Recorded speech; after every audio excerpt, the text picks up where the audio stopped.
Okay guys, I'm here with Lesley. She's from Party of Women. She's come all the way up from London. Islington, Lesley? Yeah. And she's speaking to me today about gender ideology. Yeah. Let's go, Lesley. I've been looking at a lot of your videos and I'm really chuffed that you're going around the country really exposing the dangers of gender ideology. But I've got a slight problem in the fact that I think whilst you've peaked, I think there's several stages of peaking, and Okay. I don't think you've peaked enough. Right. All right. And the reason why I say that is because I do think that this whole idea of gender dysphoria is actually a made-up idea. I don't think kids are suffering from gender dysphoria. I think they're suffering from a hyper view of identities, which is weaponized against other children in their schools, but also weaponized against grown adults like ourselves. And I think if you keep pursuing the gender idea, the kids have got gender dysphoria, I think it's actually playing into the whole idea that there needs to be some sort of transition of children because of this gender dysphoria which they're suffering from, which I don't believe actually exists. I think it's a hyperized way of bullying people into accepting this idea that anyone could change into any identity and any form of being, and it really does certain harm as well. Like another thing is that you say you don't mind what anyone does when they're an adult. You know, yeah, you could get the transition when you're an adult, but it's harming children, which I agree with, you know, but I don't agree with the bit that it's no harm when they're an adult, because I do think there's a harm of a man claiming to be a woman and going into female-only spaces, single-sex spaces, like a hospital, like a children's space with their particular fetish. I believe it's a when a man wears women's clothes, it's never ever a neutral act. It's never ever just a fun act, unless it's in pantomime, of course, and we know that, right? Yeah. But it's always an act of violence against women. You know, it's always an act of gross misogyny against women as well. So, you've got a wife, haven't you, Steve? All right, who you love very. Absolutely, you love your wife working the stage now. so much. Yeah.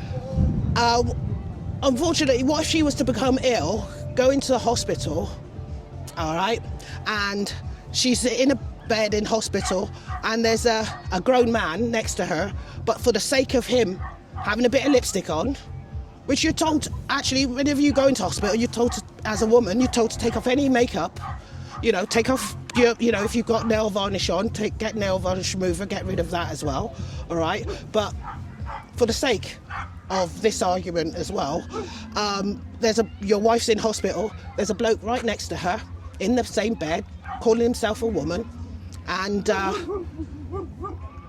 your wife is assaulted by that guy.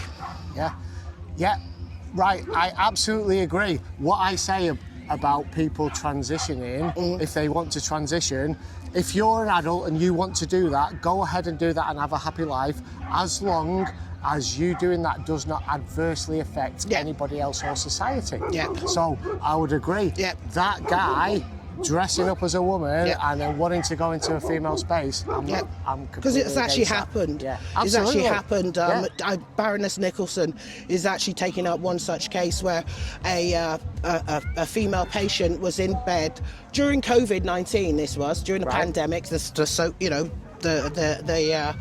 pandemic. She's actually had to record herself being raped and get hold of. She didn't record herself. She had to get hold of the recording of her being raped by another patient, because when she called the police turned up.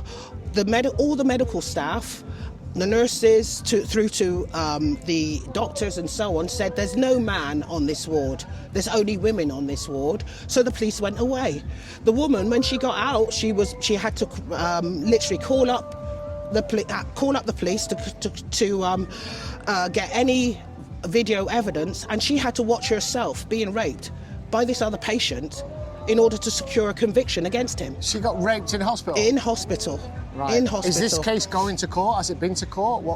It's going under some legal process because, like I said, Baroness Nicholson actually took up that case, right.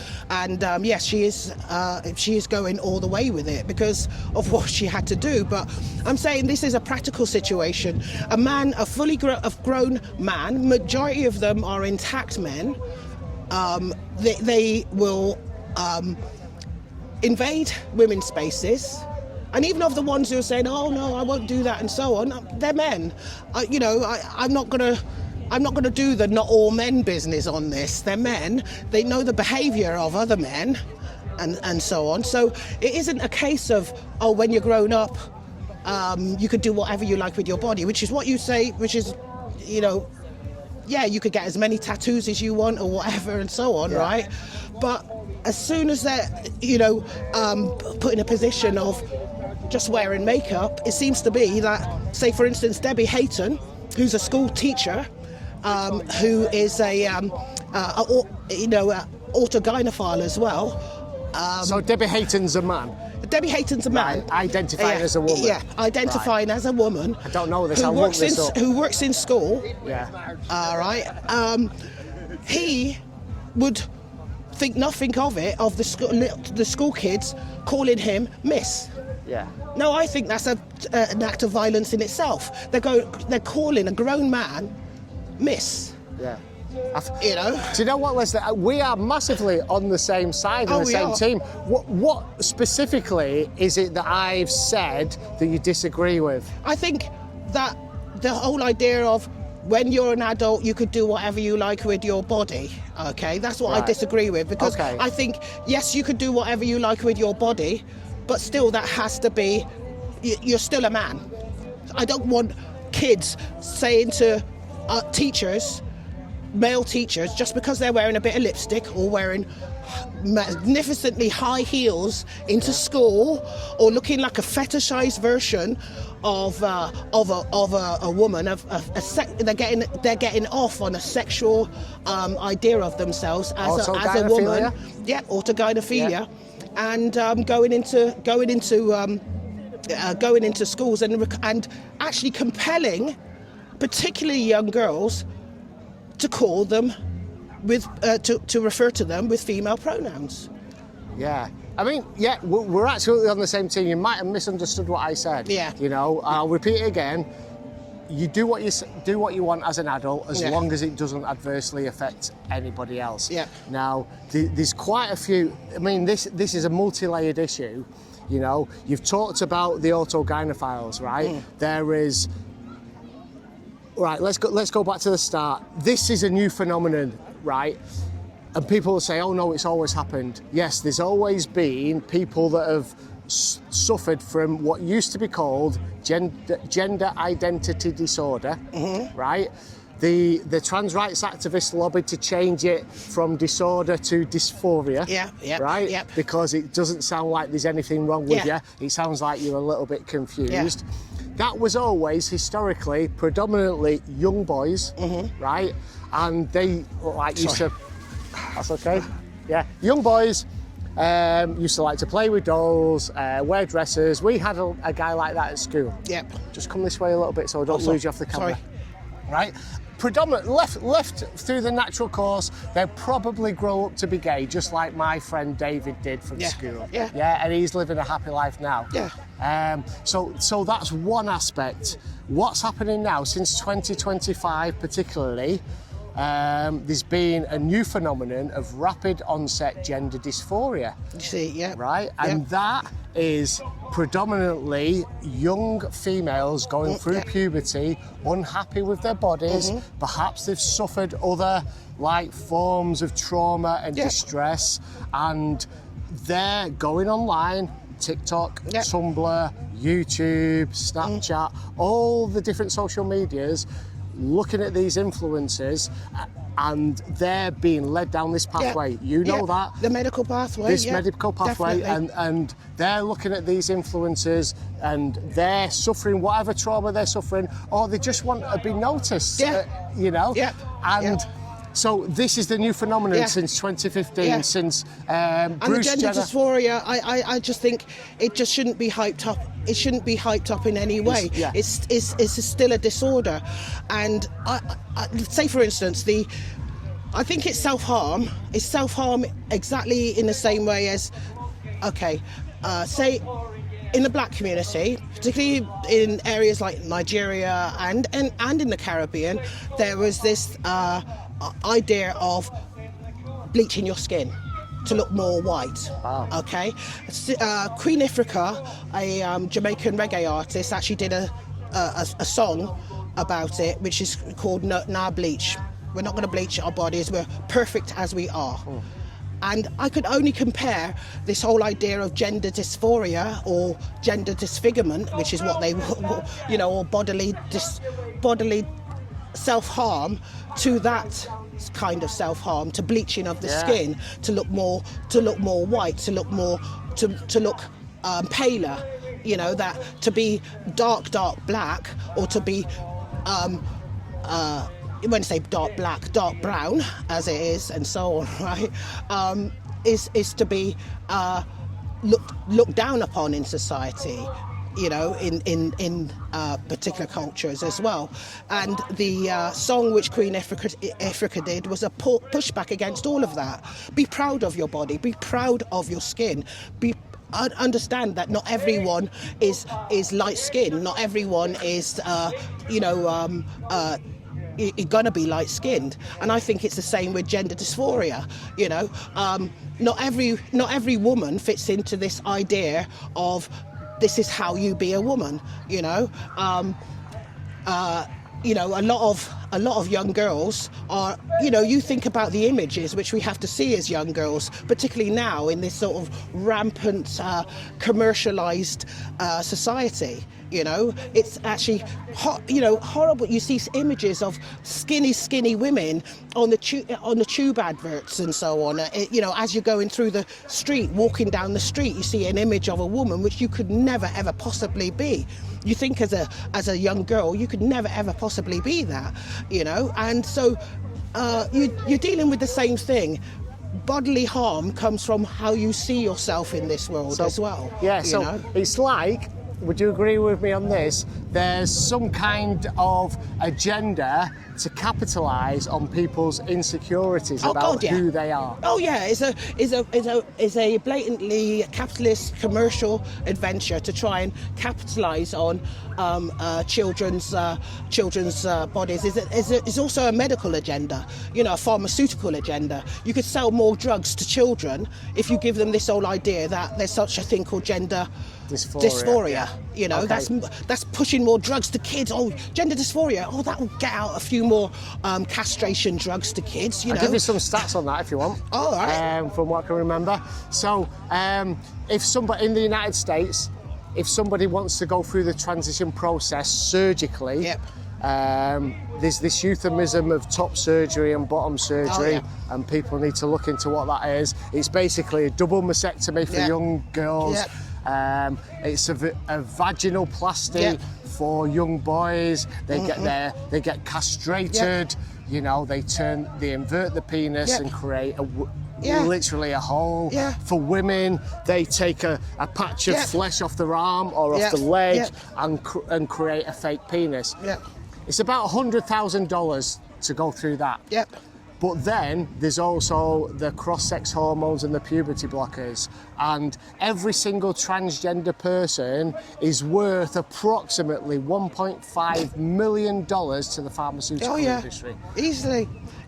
And there's another question with that as well, because what say if the pharmaceutical or the subsidised like Medicaid and so on, in America you could actually get your operation subsidised on Medicaid as well, but also you could actually get them subsidised through different companies. I think Starbucks was one such company which was subsidising actual so-called transition I didn't know that. surgeries as well, right? So what happens if they sort of turn the tap off as well, off of these drugs? I mean, you've got a layer of young people hooked on the drugs, and they start saying, well, actually, it's going to cost more in your insurance premiums or whatever and so on, right, to actually get these drugs. You know, so they could turn the tap on and off. That means you're actually reliant on a system to give you these drugs for the rest of your life, and they could play with you with that as well. Turn them off, turn them on. Yeah, they don't care about people, they care about profits. That's the all they pharmaceutical care industry, all they've got is a responsibility to their shareholders. That's it. Yeah, That's to be it. able to make them a profit. That's right. Yeah. That's right. Yeah. Okay. Is there anything else you want to talk about before we wrap this up? It's been a brilliant conversation, Lesley. Yeah, I've I loved love it. I love it. Yeah. I love it. I like to be I tell challenged you on what, things I as see well. it. Yeah, but I just say, get the whole peaking done with. I mean, it is possible to find out about this argument and get really, really angry, but then there's still some more way to go in getting really, really angry about it, but also channeling that anger into absolute creative productivity, which is what you've done. Yeah. You know, it's good to see you at Highbury. I wish I was there at Highbury when you were, for you me, know.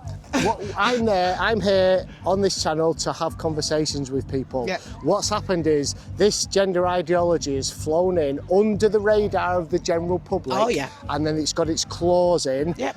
Okay, to all the institutions. Yeah. It's got in the schools, Yep. the universities. Oh, yeah, we've been the groomed. state It's a mass institutions grooming. and the workplace. Yeah. All right, and people are afraid to speak out. Yeah. The whole reason why I'm doing what I'm doing Yeah. is to bring this conversation into the public Mm-hmm. and let the silent majority speak out about it. Yeah. You know, give them the confidence to speak out about it, and it's Definitely. a conversation that needs to be had. Yep.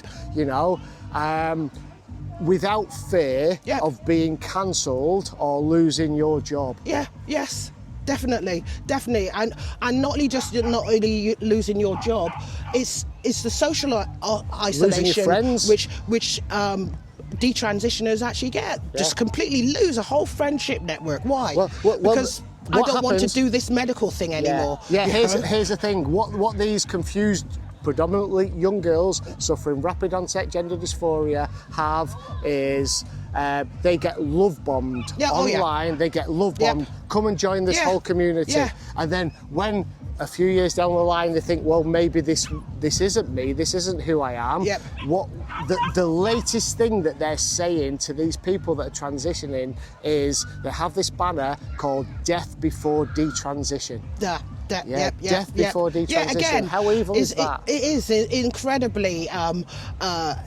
evil. You know, it's incredibly Luciferian in that It's respect. it's manipulative, isn't it? Yep, Yeah. it is manipulative. But that's what we've got with this. We've got a mass grooming which is taking place, where every part of civil society is actually consumed with this thing within a matter of years. I mean, you know, there's been no resistance, very little resistance anyway, from the trade unions who've actually turned out, who will not support a member, particularly if she's a female member of their union, which is why I think, you know, use your channel to say, quit the trade unions. If you're a woman here now, they will not represent you if you do not sexually pleasure a guy in your workplace. You know, which is what it turns out to be. If you do not concede in any way to these men and their demands of you in terms of this gender ideology, then you are out, and the unions will not protect you. So I advise any woman here now to join the Darlington Nurses Union. Yeah. You know, to join another union or to come out of their union. In fact, sue their union. If you've been a member of a union for even 10 years, you're talking about thousands of pounds. You're talking about thousands of pounds which could be spent on a great holiday. If you need work done in your house, why are you spending it on a union which will tell you to fuck off as soon as you go to them to say, look, I don't want to get undressed in front of this man. This man is demanding that I get undressed in front of him at work. Yeah. You know, why do I have to do the that? Sandy Peggy case is the big one, isn't it? Oh yeah, Sandy Peggy is one of the biggest cases there as well. But then you've got the Darlington nurses as well. You've also got Jennifer Melley, another nurse who told a paedophile who's chained to the bed, said no to a paedophile, supposedly misgendered a paedophile who's now being Yes, I remember. sent to employment tribunal over that. I mean, what a ridiculous state of affairs. Leave your union or sue your union. Ask a question to your union. Say to your union, will you represent me if I've got a problem with a bloke who's harassing me at work? Yeah. Okay. Lesley, it's been fantastic chatting with Steve, you. it's been great with is. you. Okay. It really is. All right. Can we have a big hug on camera? There you go. Let's do it. Yeah. Okay. Keep fighting the good fight. I'm going to keep fighting the good fight. Definitely. If I get down to Islington again, which I probably will do, we should meet up and go out together. Definitely. Well, you got my details anyway, right? Yeah. You give us a shout. Thank all right? you. Okay. Don't worry off with that.